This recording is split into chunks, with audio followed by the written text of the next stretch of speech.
think that will make the students become fascinated with the language, they think it's incredible, they think it's awesome, and that will make them love the language. I think it's really good. What you've done is it's perfect.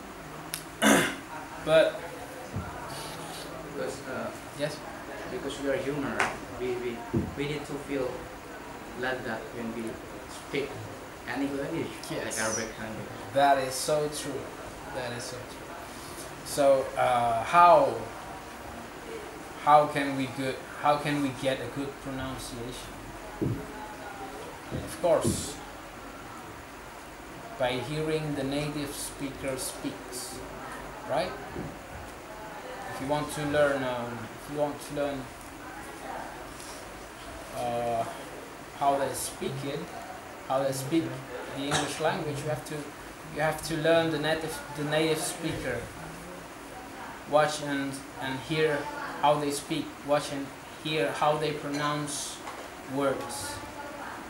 By videos, by conversation in audio, and your idea is about teaching with a very good pronunciation, so that will make them want to learn the language more. Yeah, I think that is a very good idea to motivate them. Really good.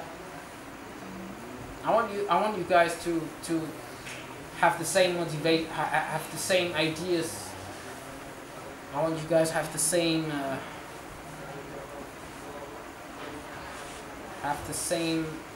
initiative to do what he did. Yeah?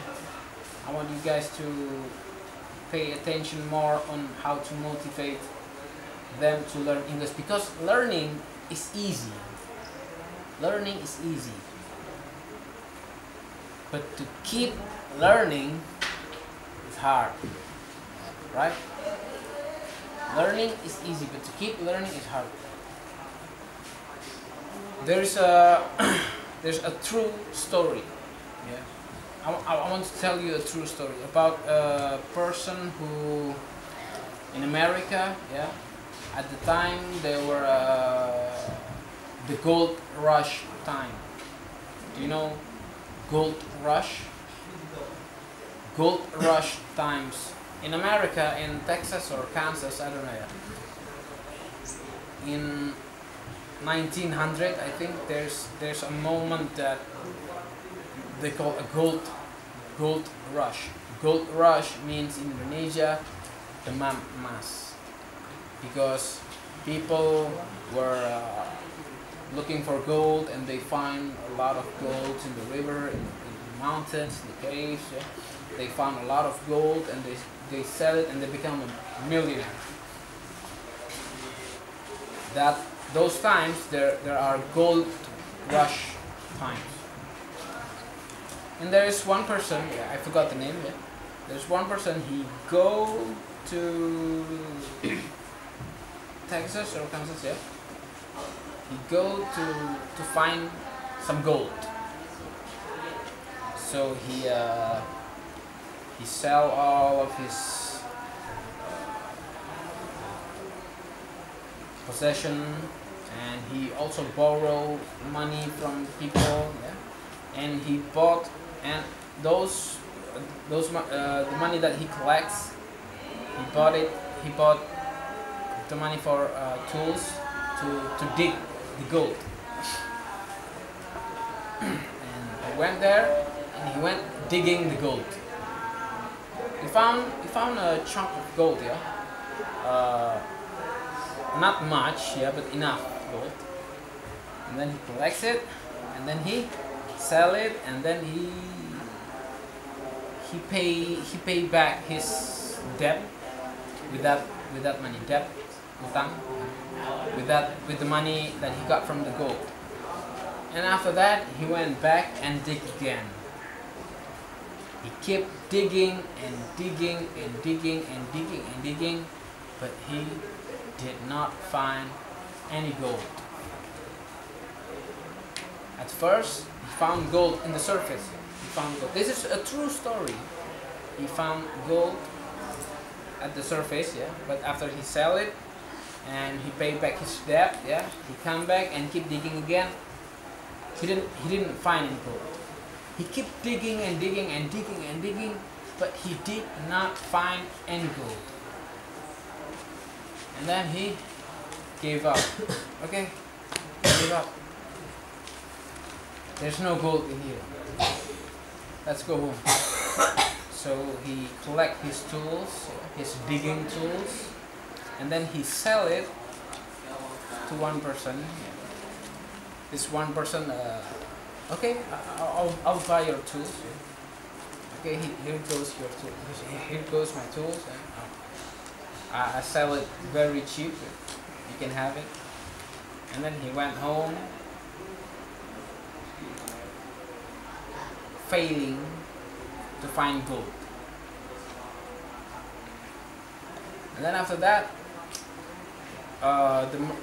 the person who bought the tools, he brought an expert in gold mining. Yeah. He brought an expert, and then he asked, can you examine the mine and can you tell me is there still gold in there? And then the expert, the gold mine expert, he measure everything and he collect samples from the sand, and then he say, you know what?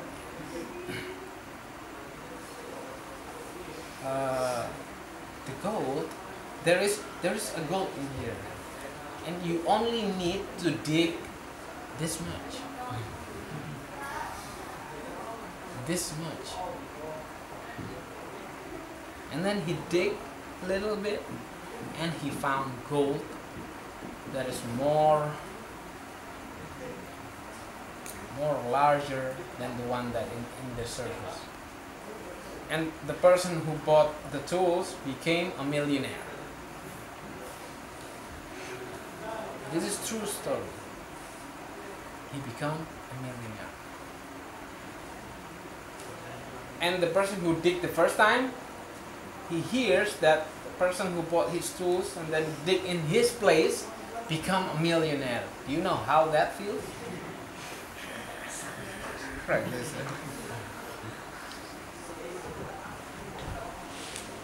and then he swear to himself, I will never give up in doing anything.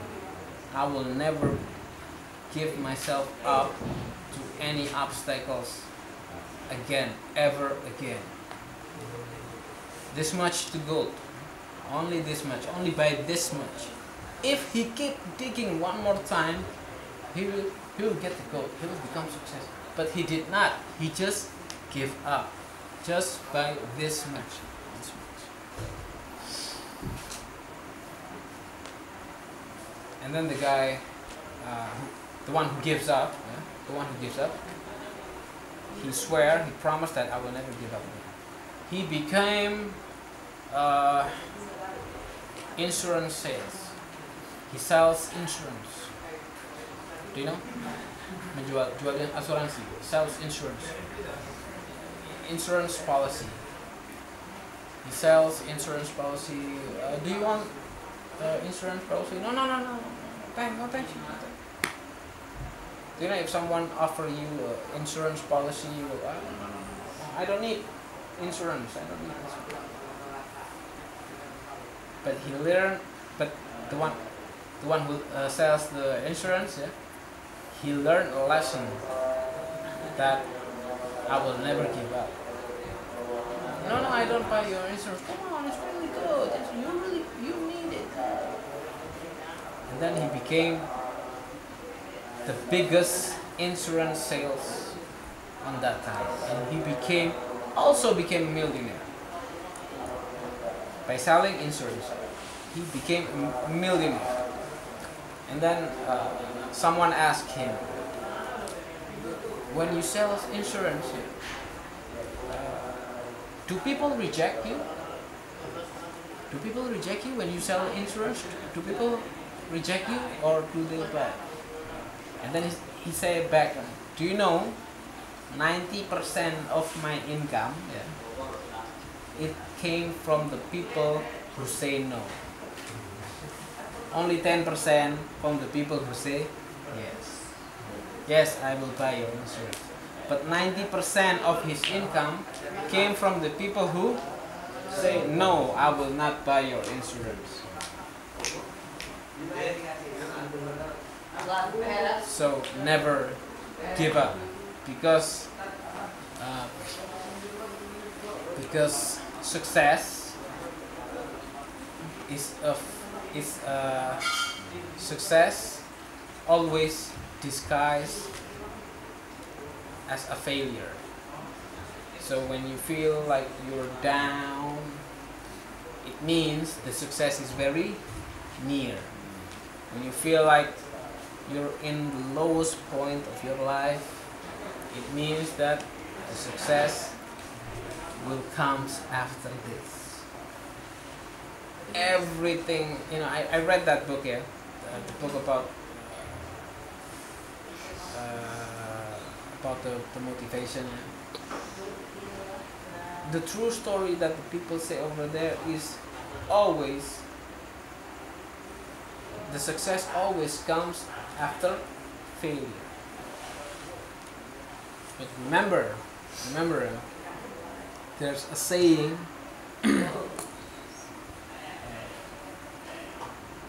people who fail always looking up.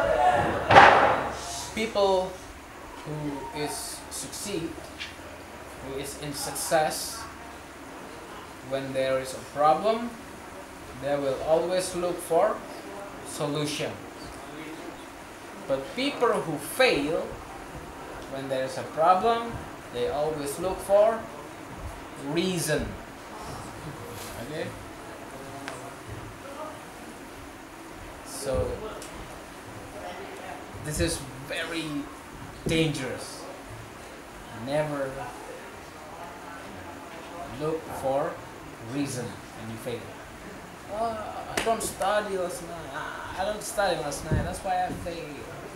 Why do you didn't study? Oh, I study other book. That's the reason.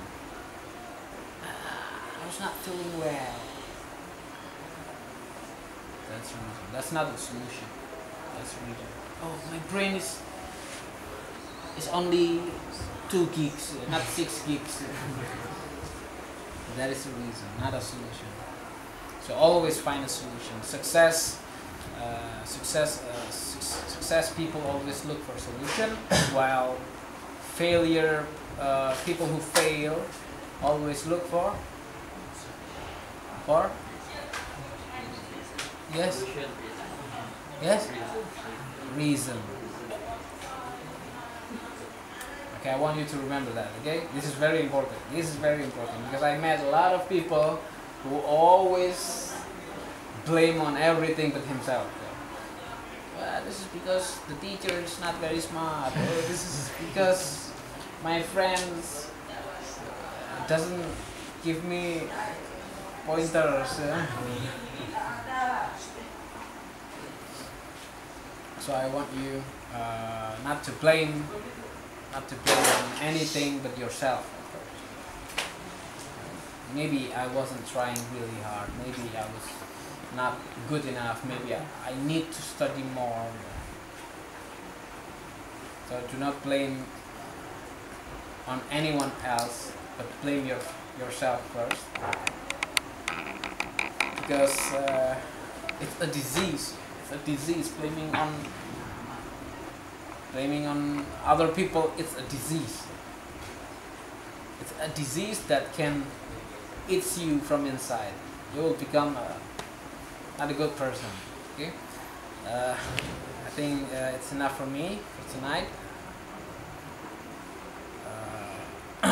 Inshallah, we will meet again. Yeah, we will meet again, and we will learn English again until we will get better and better. Yeah, and we will not die because any obstacle. Yeah? We will be stronger and stronger and stronger. Okay? Okay, promise me. Okay? Okay. Yes. One question. Yes.